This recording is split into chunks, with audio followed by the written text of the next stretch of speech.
et Brice Cardi pour le réseau L'Adresse. Bonjour Brice. Bonjour Marie, bonjour Eric. Bonjour, voilà, les rencontres sont faites.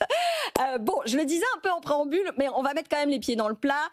Et je l'ai dit aussi dans le rappel de nos titres sur l'actualité quand même du jour, qui est, et de ces prochains mois et de ces dernières semaines, ça reste l'instabilité politique. On l'a vu, ce matin, on a encore franchi de nouveaux records sur les taux d'intérêt de la dette de l'État français. On sait, on l'a vu avec Sandrine Alonier et Olivier Landrevie hier, que ça a un impact direct sur les taux de nos crédits immobiliers. Est-ce que ce contexte, on va démarrer par là, après on rentrera évidemment dans les questions de prix, etc. Mais est-ce que ce contexte d'instabilité vous inquiète tous les deux, alors qu'on était quand même sur une phase de reprise, hein, messieurs? Alors oui, je dirais, est-ce que ça nous inquiète? Oui, forcément, on est tous impactés par tout ce qu'on entend. Alors on a effectivement le gouvernement, mais on n'a pas que ça, on a l'Ukraine, on a Donald Trump, on a plein de choses qui font que c'est des sujets d'inquiétude. Donc est-ce que ça impacte le mental des gens? Forcément oui. Voilà. Après, est-ce que ça influe sur la décision d'acheter ou de vendre? Quand on a besoin de se loger, on se loge, je dirais. Ouais. Donc, ce qui a les conséquences de ça, effectivement, c'est les conséquences indirectes sur les taux, sur peut-être les investisseurs qui se posent des questions. Ils se posent plus de questions, les investisseurs, que ceux qui achètent pour habiter, clairement. Oui, parce que le régime fiscal, on le connaît pas. Les DPE, ça change toutes les 2 minutes. On dit, est-ce que je fais les travaux? Est-ce que je ferai une passoire demain? Ou est-ce que je peux attendre? Ou est-ce que je peux ne pas faire les travaux? Vous voyez, c'est des vraies questions là qu'on se pose et ça impacte directement les investisseurs. Donc ça, c'est des choses qui concernent effectivement ces investisseurs. Mais le courant des gens, la plupart des gens, ils ont besoin de se loger. Donc, ils ont les moyens d'acheter, ils achètent. Et surtout, il faut en profiter, Marie. Parce que les taux sont quand même relativement bas. Évidemment, ils sont moins bas que 1%, mais ils risquent de monter. Donc, c'est maintenant qu'il faut en profiter. Les prix ont monté un petit peu. Mais effectivement, ils n'ont pas monté de manière folle non plus. Ouais. Donc il faut en profiter. Alors c'est le moment d'acheter là. J'ai affaire à 2 agents immobiliers. Sauvez-moi, sauvez-moi, Brice. Non, mais clairement, je ne vais pas paraphraser Eric, mais on va dire que jusqu'au 8 septembre, tout allait mieux. À part en effet les investisseurs qui sont un peu aux abonnés absents, mais clairement, on a 2 types de profils. On a les primo-accédants, et on l'a vu par rapport au comportement des ventes dans les agences L'Adresse au mois de juillet, au mois d'août. Les plus assidus au mois d'août sont les primo-accédants. Il faut constater que les primos, on le rappelle pour celles et ceux qui nous écoutent, ils sont les plus jeunes actifs. Cela, ce qui ressort, c'est qu'en gros, le contexte politique, je pense que globalement, tous les Français se sont habitués à cette instabilité. Et les primo-accédants sont convaincus que dans un an, ça ne sera pas forcément mieux. Donc il y a vraiment aujourd'hui... Un tien vaut mieux que 2, tu l'auras. Exactement, on est vraiment de ce qui est pris. Voilà, ce qui est pris n'est plus à prendre. Donc là, clairement, on constate que les primos sont clairement sur le marché. Avec, rappelons-le, la bonne nouvelle qu'on a constatée en début d'année 2025, c'est qu'aujourd'hui, il y a 2 facteurs fondamentaux qui font le marché. On peut les prendre dans n'importe quel ordre. Je vais prendre dans l'ordre qui m'intéresse. Les banques, ce sont les banques qui font le marché. Moi, ça fait 30 ans que je suis dans le métier. Je ne pensais pas qu'à travers cette crise qu'on connaît depuis maintenant plus de 3 ans, on aurait la certitude et le constat de se dire que finalement, notre métier dépend essentiellement des banques. J'aurais pu vous le dire. 8 ventes sur 10 aujourd'hui en France dans l'existant. Se font par le crédit, évidemment. 8 sur 10 passent par la case crédit. Bien sûr. Donc quand les banques, elles ferment les vannes, il ne se passe plus rien. Oui, mais alors là, vous dites c'est une bonne nouvelle parce que les banques, elles ont été de retour. J'ai bien dit jusqu'au 8 septembre. Ouais, c'est ça. Après, bon, on me vaut parfois un enthousiasme, un optimisme au-dessus de la moyenne. Je comprends, ça m'arrive aussi. Mais je vais être très clair avec vous. En effet, le risque qui nous pend au nez, c'est une dissolution. Mais avec... Un constat, c'est qu'il y aura le sentiment de déjà vu, déjà connu. La dissolution dont on a eu le droit grâce à notre président Macron en 2024, ce qu'il faut reconnaître, c'est qu'il y a eu un arrêt brutal. En effet, clairement, les Français se sont arrêtés en se disant on ne sait pas ce qui va se passer. Après, qu'est-ce qui s'est passé? Premier tour des élections législatives. Et là, clairement, à travers la couleur, on va dire, l'arc-en-ciel qu'on a eu au premier tour, avec une prédominance d'avoir au second peut-être une majorité RN, les banques au premier tour, elles sont revenues sur le marché. Donc ça veut dire que là, si jamais il y a dissolution, moi très franchement, à part un arrêt qui va durer le temps qu'il faudra pour organiser s'il y a dissolution, je reste assez confiant. Le seul sujet en effet, on en revient sur les banques, c'est le risque, c'est le taux, l'augmentation des taux. Si on a une augmentation de 50 points, c'est-à-dire de plus de 0,5, là on risque de connaître ce qu'on a connu en 2024, c'est-à-dire des taux trop importants, avec malheureusement une capacité d'emprunt qui sera pas suffisante pour aligner les planètes qu'on était en train d'aligner. Ce qui est terrible dans notre métier. Alors, le seul point positif, si vous voulez, c'est que ça fait un trip pas possible. C'est-à-dire que là, clairement, il y a les professionnels, Il y a les bons, les très bons, et il y a ceux qui ne le sont pas. Ils sont perdus, là. Ah ben, c'est pas qu'ils sont perdus. Là, clairement, il faut s'adapter, il faut accompagner, il faut rassurer. Et c'est là que des réseaux comme celui d'Éric ou celui que je représente ont tout leur sens, avec des formations permanentes, des outils, des services. Bref, beaucoup de choses pour rassurer justement le client d'aller au bout de son projet. Éric, je vais rebondir sur ce que disait Brice par rapport au taux d'intérêt et au fait que finalement, si effectivement il devait trop augmenter, ça pourrait de nouveau bloquer le marché. Le sujet, c'est que normalement, quand les taux d'intérêt augmentent, les prix finissent par baisser. Et quand les taux d'intérêt baissent, les prix finissent par remonter. Là, on est arrivé à quel niveau, Éric, au niveau des prix de l'immobilier? Parce que c'est ça qui nous intéresse. C'est-à-dire que moi, j'ai encore croisé des gens du groupe BFM ce matin qui disent « Moi, j'ai eu un taux super à moins d'1% il y a quelques années. » Et je réponds « Bah oui, mais à combien vous aviez acheté à l'époque ?» Les prix étaient stratosphériques. Donc aujourd'hui, à quel niveau sommes-nous au niveau des prix de l'immobilier ancien? Au niveau des prix, on a une légère augmentation. C'est ce que nous, on a déterminé, 0,9%. Alors évidemment, ça dépend des zones, ça dépend des types de biens, etc. Ça dépend de son état, etc. Il y a plein de paramètres, mais on est quand même dans une stabilité au niveau des prix. Pourquoi? Parce qu'effectivement, on a une demande qui augmente, on a les volumes qui ont augmenté. On est en pénurie avec totale. Le nouveau mode de calcul qui a été instauré par l'INSEE, on dépasse la barre des 900 000 transactions, donc ce qui est plutôt positif. Donc prenons, je dirais, ce qu'il y a à prendre aujourd'hui. Si on a les moyens, il faut acheter. Ouais, mais alors, c'est positif, Éric, ou pas? Parce que, enfin, pardon, mais oui, les prix ont baissé, mais finalement pas si longtemps que ça. Non, pas si longtemps que ça. Pas de manière si forte que ça, finalement, par rapport à la hausse qu'on a connue avant ça. Est-ce que finalement, on va pas se retrouver pris un peu en étau entre un début de remontée des taux et un début de remontée des prix? Je pense pas que ça change énormément, qu'il y ait d'énormes fluctuations dans les prochains mois en termes d'immobilier. Tout simplement parce que on est dans un schéma européen déjà, donc on n'est pas tout seul en France. On dépend aussi de la BCE, donc je doute qu'il y ait des modifications extrêmement importantes. En tout cas, pas avant la fin de cette année, parce que de toute façon, les banques ont fait déjà leur crédit là. Il va pas y avoir grand chose qui va se passer d'ici la fin de l'année.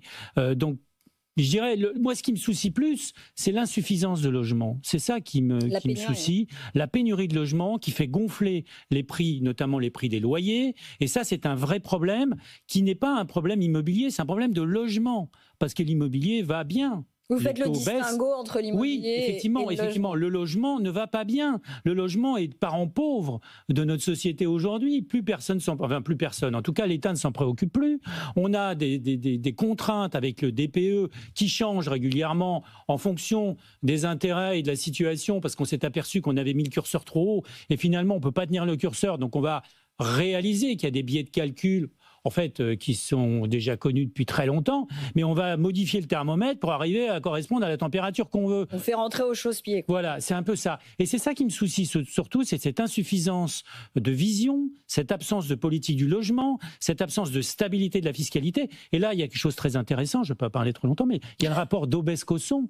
Sur le statut du bailleur privé qui devait intégrer au démarrage. Merci. Qui devait intégrer le budget pour l'année prochaine. Merci à Valérie Létard d'avoir commandé ce rapport parce qu'il est très instructif. Mais du coup, ça vous inquiète aussi, Brice, ce sujet de la production de logements quelque part? Avant de parler de la production, moi j'aimerais revenir, si vous me permettez, sur les prix. Parce que c'est sur le même sujet, volume, là où ça bouge, les délais, les profils, secondo-accédant, primo-accédant, investisseur, mais les prix. Les prix, l'intérêt de cette émission, c'est qu'on a le temps de s'exprimer. Les prix, c'est un sujet sur lequel il faut faire très attention. Éric dit les prix ont augmenté de 0,9 concernant de manière globale, ça dépend des endroits. Ça dépend à quoi on le compare. Moi, je vais être très clair avec vous. Rappelons que ce qu'on connaît depuis le début de l'année, c'est quoi? Je reviens encore sur les banques. Je suis désolé, je suis un peu en boucle. Monomaniaque? Pas monomaniaque. Les banques, elles ont ouvert les vannes. Mais ce qui a fondamentalement changé depuis le début de l'année 2025, c'est un retour à la normalité concernant l'apport. On a pratiqué en 2023, on demandait presque 30% d'apport. En 2024, on demandait pratiquement autant, 25%. Aujourd'hui, en 2025, on revient à une normalité de 10%. Qu'est-ce que ça a changé? Ça a changé que quand vous devez financer un bien dans une ville où l'immobilier est cher, donc même si les fondamentaux ont un peu évolué avec le télétravail depuis la crise du Covid, clairement aujourd'hui l'immobilier est cher à Paris, dans les grandes agglos, Toulouse, les grandes villes. Ce sont ceux-là qui ont connu une crise sans précédent, beaucoup plus que les autres. Oui, et les prix ont baissé avant, d'ailleurs avant les autres. Donc c'est là que ça a décroché le plus vite, et c'est là clairement, il faut le rappeler. Pratiquement, je force le trait pour que mon propos soit clair, clairement, pratiquement rien ne s'est vendu au-dessus de 300 000 € en 2024. Parce que sur un bien moyen à 600 000 €, aller chercher 180 000 € auprès de les parents, les copains et compagnie, c'est beaucoup plus compliqué que d'aller chercher 30% sur un bien moyen à moins de 200 000 € en région. Donc ça, fondamentalement, c'est ce qui a changé depuis le début de l'année. Concernant les prix, moi, j'aime pas trop qu'on commence à parler d'augmentation. Pourquoi? Bah ouais, mais vous n'aimez pas, Brice, mais ça fait un petit moment qu'on voit que la baisse, elle est terminée quand même. Non, mais dans ces cas-là, il fallait au bout. Non, elle n'est pas terminée la baisse. Je suis pas d'accord avec vous. Ça dépend de quel type de bien on parle. Ah bah oui, mais forcément, si on fait dans le détail. Ah bah oui, non, mais je suis d'accord. Mais ce que je veux dire, c'est que globalement, la tendance n'est plus une tendance générale baissière telle qu'on l'a connue. Parler d'augmentation sur 12 mois glissants ou sur un trimestre glissant, allez, de 0,9, très franchement, moi perso, je préfère ne rien dire. Ah, pourquoi? Parce qu'aujourd'hui, quand on parle de prix, on s'amuse à comparer sur le trimestre d'avant. Non, là, c'est sur un an. Là, sur un an. Sur un an, 0,9. Mais 0,9, aujourd'hui, quels sont les secteurs qui reprennent des couleurs? Les secteurs, les fameuses grandes agglos, qui ont été les plus massacrés par cette crise. On est d'accord, Brice. Non, mais on est d'accord, Brice. Évidemment, on prend le temps à chaque fois de faire des focus et on va parler de certaines villes qui ont retenu à chacun d'entre vous votre attention. Mais il y a quand même un élément, un indicateur avancé de comment évolue le marché de l'immobilier. Alors, je vais vous donner un exemple très précis. Qu'il n'est pas le même partout. Je vais vous donner un exemple très précis pour étayer mon propos, pour vous expliquer. Quand je dis que je ne suis pas d'accord, c'est que le problème, c'est que, justement, entre parenthèses, ceux qui sont intéressés, ceux qui ont un projet à court ou à moyen terme, ils nous écoutent. Et ils vont retenir quoi? Un vendeur va retenir quoi? Ce qu'on est en train de dire. Les prix repartent à la hausse. C'est faux. Ce qu'il faut retenir, c'est que les prix aujourd'hui, on n'y est pas du tout. Je vous donne un exemple très concret. Mais là, vous faites de la communication, Brice. La réalité, c'est que vous le savez très bien. Vous avez galéré à convaincre les vendeurs. Vous parlez tout à l'heure des prix. Où en sommes-nous? Moi, je vais vous le dire. Je pense, sans faire l'expert que je ne suis pas dans l'analytique, je pense qu'au niveau des prix, on est à peu près dans les prix de 2015-2017. Ce que je vais vous dire, c'est que expliquer à quelqu'un, je vous ai déjà donné l'exemple, je vous le redonne, parce que, comme vous le savez, la différence entre nos deux réseaux, c'est une coopérative. Donc moi, j'ai double casquette. Je suis président du réseau, mais j'ai également une douzaine d'agences en propre. À Montreuil, où on est omniprésent avec 3 agences, on a un couple qui est parti en expatriation il y a 6 mois, qui est venu nous voir en disant « On a acheté notre maison avec vous en 2021, vous pouvez nous la revendre ?» Ils l'ont acheté 750 000 € en 2021, payé les frais de notaire, réalisé les travaux de déco et autres. Et cela, aujourd'hui, on leur dit « Votre maison, elle ne vaut pas plus que 750 000 ». Cela, entendre le président du réseau dire aujourd'hui sur un plateau télé que les prix augmentent, mais on compare quoi? Des pommes avec des poires? Donc en gros, j'insiste sur ce point, les prix aujourd'hui ne sont pas encore du tout au niveau. Je pense qu'il faudrait, on est au plus bas, il y a un écart de au moins 10% aujourd'hui à réaliser au niveau macro. Mais je suis désolée, Eric, on est d'accord qu'entre il faudrait que les prix baissent et la réalité de convaincre les vendeurs qu'effectivement les prix doivent encore baisser, il y a un écart. Non, mais je comprends ce que dit Brice, mais la question c'est est-ce que les prix augmentent ou est-ce qu'ils n'augmentent pas? Bon, là, ils augmentent légèrement, on regarde la période précédente. Mais vous parlez vous-même de stabilité plus que d'augmentation. Mais voilà, on est plus dans une stabilité, parce qu'effectivement, vous voulez un chiffre, je vous en donne un, mais effectivement, on est dans quelque chose de stable aujourd'hui, sachant qu'il y a des disparités. Vous pouvez aussi aujourd'hui obtenir un bien qui est classé passoire thermique à un tarif extrêmement intéressant. Pourquoi? Parce qu'il y a une décote sur ces biens-là. Évidemment, si vous devez le louer, il vaut mieux éviter de le faire, sauf si vous n'êtes pas loin et que vous avez bien calculé vos travaux. Mais vous pouvez aujourd'hui faire des bonnes affaires, entre guillemets, dans l'immobilier, puisque la bonne affaire, c'est celle qu'on fait au prix. En fait, tout le monde veut faire une bonne affaire, mais la bonne affaire, c'est celle qui est au prix. Et effectivement, il faut passer par un professionnel pour être sûr d'être au prix, puisque lui, normalement, il fait une estimation au prix, ce qui évite de perdre du temps. Mais on est d'accord, Eric, et c'est pour ça que je veux revenir là-dessus, c'est qu'effectivement, face à cette phase quand même de stabilisation, quand bien même effectivement chaque secteur, même dans la même rue, on n'a pas les mêmes tendances, les mêmes prix, et voilà. Mais cette tendance à la stabilisation, après quoi, 1 an et demi, 2 ans de baisse de prix, 3 ans de baisse même pour certaines villes, est-ce que justement...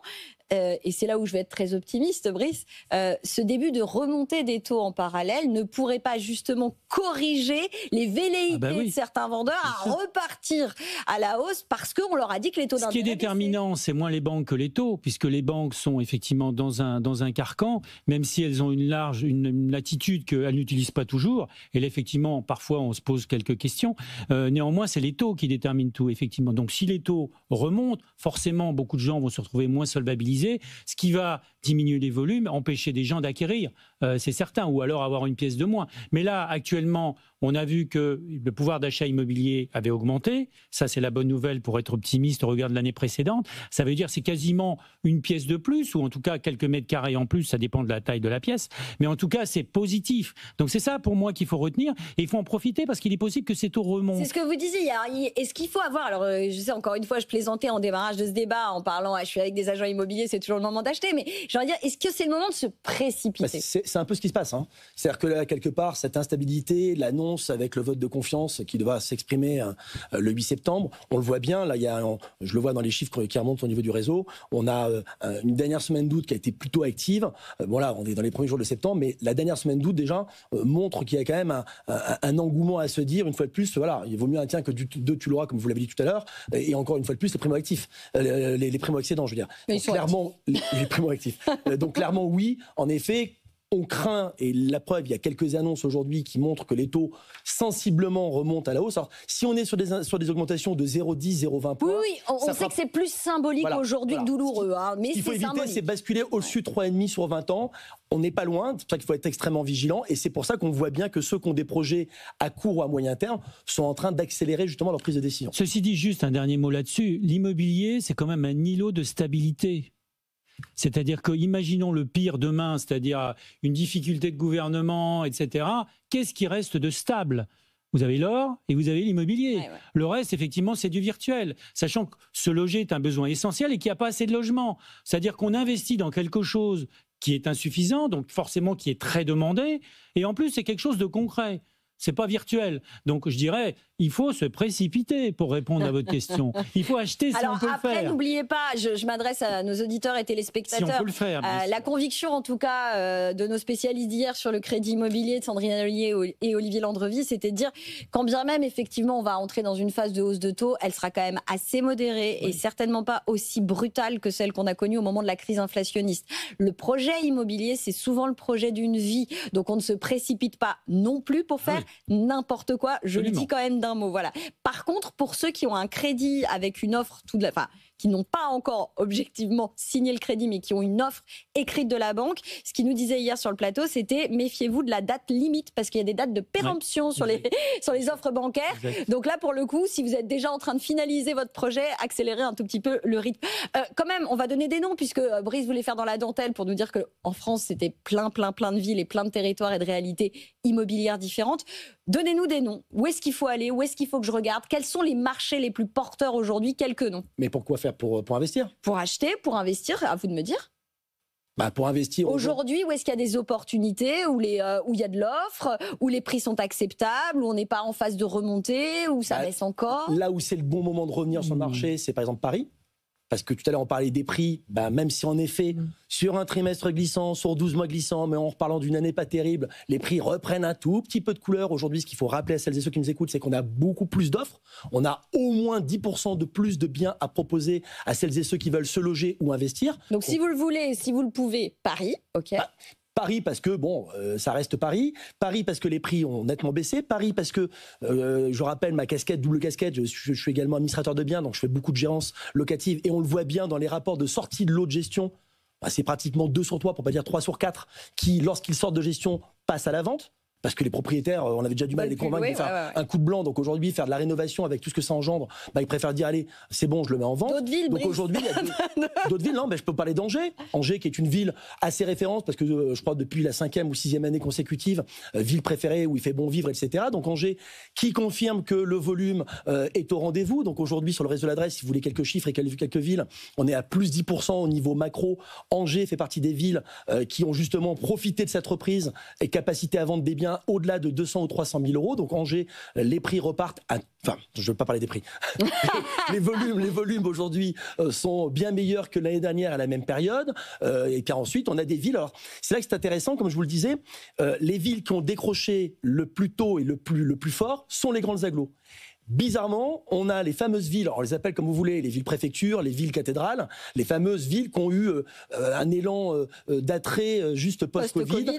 Voilà. Aujourd'hui, ces villes-là, elles souffrent d'une incompréhension et peut-être d'un décalage pour faire entendre raison à des vendeurs qui ont du mal à comprendre que les prix ne sont plus ceux qu'on a connus au plus haut du marché. Je suis désolé d'insister sur ce point, mais c'est essentiel. Je reviens justement sur les prix et les ventes. Si on devait faire 2 catégories de biens vendus aujourd'hui, il y a pour moi deux profils. Il y a le bien qui est mis en vente par un propriétaire qui a un réel projet, donc un second accédant, et qui est complètement au fait de ce qui se passe sur le marché et qui va respecter l'estimation. Oui, parce qu'il sait qu'il va racheter derrière. Et s'il respecte l'estimation, et ça c'est un constat où on a sondé nos associés, aujourd'hui, sur ce type de bien-là, il y a peu de négociations. En effet, on retrouve aujourd'hui, depuis quelques mois, des offres au prix, mais avec des biens qui sont sur le marché depuis peu de temps. Et là, le second type de bien qui est vendu, ce sont des biens qu'on a depuis parfois plus d'1 an, des propriétaires qui ont tenté leur chance, sans vouloir faire un mauvais jeu de mots, et qui aujourd'hui se voient contraints de se dire, de toute façon, est-ce que dans 1 an ça sera mieux? Vraisemblablement pas. Qu'en est-il? Et cela, je reviens sur les prix, cela parfois on fait des baisses de prix qui sont bien supérieures à 10%. Eric, même constat? Moi je dirais partout. Partout. Ça dépend du type de produit, ça dépend de son projet, ça dépend de plein de paramètres. Vous pouvez avoir un intérêt à acheter à Paris, vous pouvez aller à Lille, vous pouvez aller à Calais. Je discutais avec un agent immobilier à Calais. Par exemple, Eric, c'est pour ça que je vous pose la question. Oui. On a beaucoup dit qu'à Nice, les prix n'ont jamais baissé. Notamment quand il y a eu le moment de la hausse des taux d'intérêt. Mais tout le monde s'en fichait parce qu'à Nice, les gens n'ont pas recours au crédit. Parce qu'on est moins recours au crédit. Parce qu'on est sur démographiquement des acheteurs qui sont un peu plus âgés et qui ont donc moins recours au crédit. Ce qui a fait que Nice n'a pas subi la baisse de prix qu'ont subi Paris. Oui, mais la baisse de prix, Marie, la baisse de prix, elle est temporaire. C'est-à-dire quand on achète de l'immobilier, c'est du temps long. Et on voit que dans le temps long, ou moyen ou long terme, acheter dans l'immobilier, c'est toujours intéressant. Donc, si vous achetez effectivement à Nice, vous allez payer un certain prix. Les prix ne vont pas baisser. Mais si, par exemple, c'est dans l'optique d'un investissement locatif, votre rapport coût-payé, rentabilité, va pas forcément être au top. Par contre, ce que vous allez gagner sur le placement, comme à Paris. Oui, voilà pourquoi c'est un investissement patrimonial. Exactement. Ça reste intéressant d'acheter à Paris, non pas pour un rendement, mais pour un placement, puisque si on regarde dans le rétroviseur, on s'aperçoit qu'au cours des années, Paris a pris énormément de valeur. Et puis, ça ne va pas changer. Pourquoi? Parce que Paris, c'est petit. Paris, on ne peut pas construire. Paris, c'est demandé. Paris, c'est un petit bijou. Donc, de toute façon, investir dans l'immobilier, j'ai envie de vous dire, mais partout. Ce qu'il faut regarder, c'est le type de produit. Si on a une optique d'investissement locatif, est-ce que ce bien est demandé? Où il se situe? Quelles sont ses caractéristiques? C'est surtout ça qu'il faut regarder. Est-ce qu'il est louable en l'état? Voilà, mais partout. Alors, si vous voulez des villes, je veux bien vous en donner. Effectivement, là où on voit une hausse, nous, c'est à Lille, à Marseille. On a une stabilité à Lyon et à Bordeaux. Alors là aussi, ça dépend des quartiers. C'est toujours très difficile de faire quelque chose de pointu là-dessus. Et on a un ralentissement, alors à Nantes et puis à Toulouse. Bon, c'est pour donner les grandes lignes. Voilà. Bah non, mais en fait, moi, je trouve que c'est bien de conclure cette émission là-dessus parce qu'en fait, non seulement on a essayé quand même de faire dans la dentelle, mais surtout on est arrivé à une morale. C'est que effectivement, il y a des périodes un peu difficiles en ce moment, que ce soit d'un point de vue de la politique nationale ou internationale, et ça donne des effets collatéraux sur les marchés et notamment notre marché de l'immobilier. Mais vous avez rappelé un truc très juste, ce sont des temps longs en immobilier. Voilà. On fait pas de coûts financiers, on investit sur le long terme. Et merci à vous, à tous les deux de l'avoir rappelé dans la dentelle et dans le temps long. Brice Cardi, le patron du réseau L'Adresse.